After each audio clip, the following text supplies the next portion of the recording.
Are you living stressed out and on edge? This is just a reminder to each and every one of us, because many times, without knowing it, we are living a life so stressed out.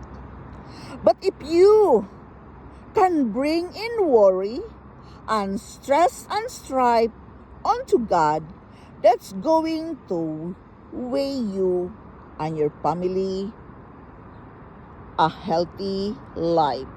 Instead of struggling these troubles, bring it to God.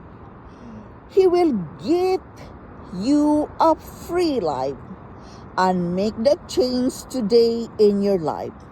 Leave the negative outside. Make sure your home is a joyful place.